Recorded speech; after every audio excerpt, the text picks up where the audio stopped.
Welcome back to the What's Cooking Show. Again, we have our famous Jason Huguet with the Steamboat Warehouse restaurant in Washington. He's cooking some very nice appetizers for today. Jason, where we at? Okay, Joey, as you can see, our shrimp are fairly, they're pretty close. And again, you don't want to overcook them, so I think what we're going to do is we're going to kind of leave that on low for just a second. Okay. And give it just maybe another minute. But like we were saying earlier, usually we'll take our little pieces of filet mignon, and again, this is byproducts. I don't suggest that you take a filet mignon that you can buy in a store and cut it up and do it this way, unless you just don't really care. Right. But these are just the trimmings, instead of throwing them away, or using them any other way. Us as chefs, we always try to, especially in business, we try to use all the byproducts in every way we possibly can, and generate revenue from it. That's it. That's the way. So that's been marinating since the last segment. Normally we do it overnight, but again, show purposes, we're going to fry that in just a second. I'm sure it'll be just as good, huh? Oh yes, it will. We have a little bit of seasoning in there too. So first off, let me go ahead and plate up some of our shrimp Betsy. And again, this is one of my favorite dishes over there. It's really light. It's something you can eat and you don't feel like you, super swole, I'm gonna ladle some of that juice in there. And best part about this dish is it smells delicious. It smells great, and it's such a different. Once you heat it and cook some seafood in it, that broth takes on some of that seafood flavor, and it changes it so much compared to what you taste in a salad dressing on a salad as to this. It's just it's different, and I love it.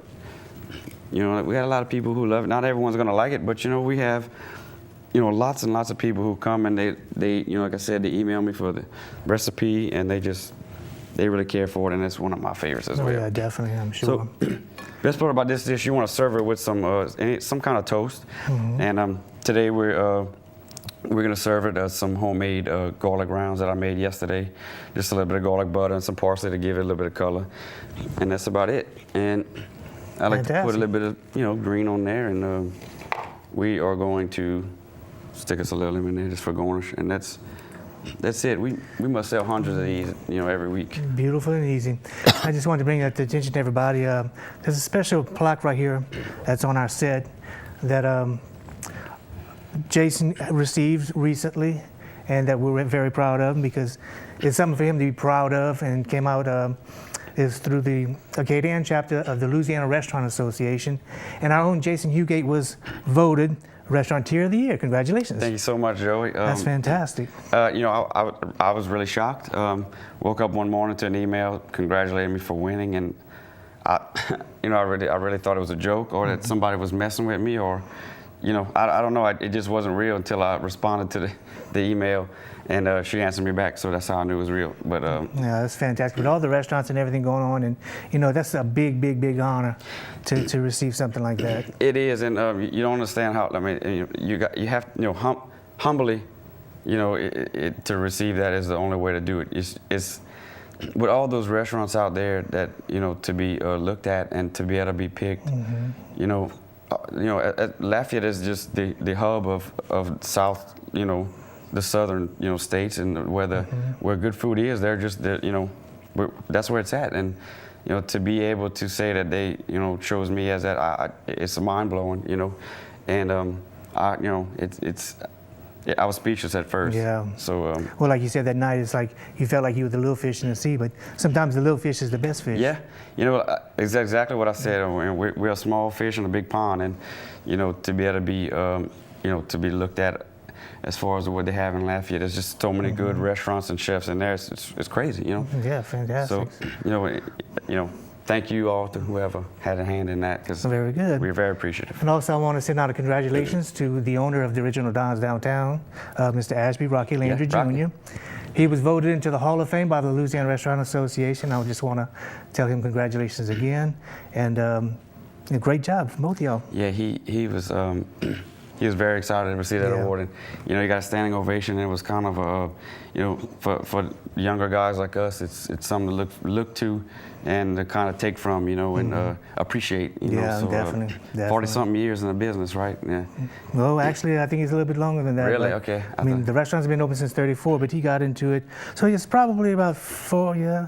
I think he said A little- 42. 42 years, something like yeah, that. 42 years. Yeah. That's crazy. Yeah, that's nuts. That's really, really nice. But a good, big accomplishment. It's a huge Definitely. I mean, a person that works hard like he's done for so many years. He deserves to it. keep it the lane You know? is going. Yes, definitely.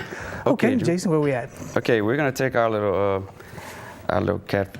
catfish, our little black forest tenders is what we call them, and we're gonna put them in a little bit of egg batter. It's egg, buttermilk, and a little bit of the whole milk to cut it. Okay. And this is what we use pretty much to batter everything at the steamboat. And again, we have a little seasoning on our little tenderloin pieces. So you want to make sure you get all of that in there and coat it really well. And we do a single batter on this. There's no need for you know, anything more than that. Too heavy, yeah. But you know, to all those hunters out there, I think why people enjoy this so much is because basically this is, you know, around here we have the hunters that kill deer and they fry the deer back strap, and that's exactly what this is. It's just beef instead of, you know, venison. And you can use the venison too. You could do that same thing. You can't really sell it in a restaurant unless you buy some that's Right. farm raised. But Joe, if you open that lid for me. Sure will. You want to just drop it in like that? Yeah, I got that. Our little trusty Cajun injector fryer. And we want to Yep. thank Bruce's Foods for donating this to the Yeah, What's but a while Cooking back. show. Huh? That was sometime earlier this year. Yeah, very, very nice. We use it quite often, and it does a wonderful job. Speaking about these Cajun injector fryers, very soon, in fact, I have some now at this Really? store. I have the big turkey fryers right now. Really, really good price on them, so y'all come down to the Pig and pick up your Cajun injector fryers. And we're gonna soon have some of these out too. I think we got some barbecue pits that are in that, you know, we're working to try to get out as soon as possible. So Really? come by and That's pick nice. up your turkey fryers or whatever we had on special that week here at the Pig. At both locations, we're going to have them, but the main thing is at the south location, which is 1305 Heather Drive. 1305 Heather Drive. Yeah. All right, Jason, we're going to go ahead and take a small break, and then we're going to come back for more What's Cooking in just a few minutes.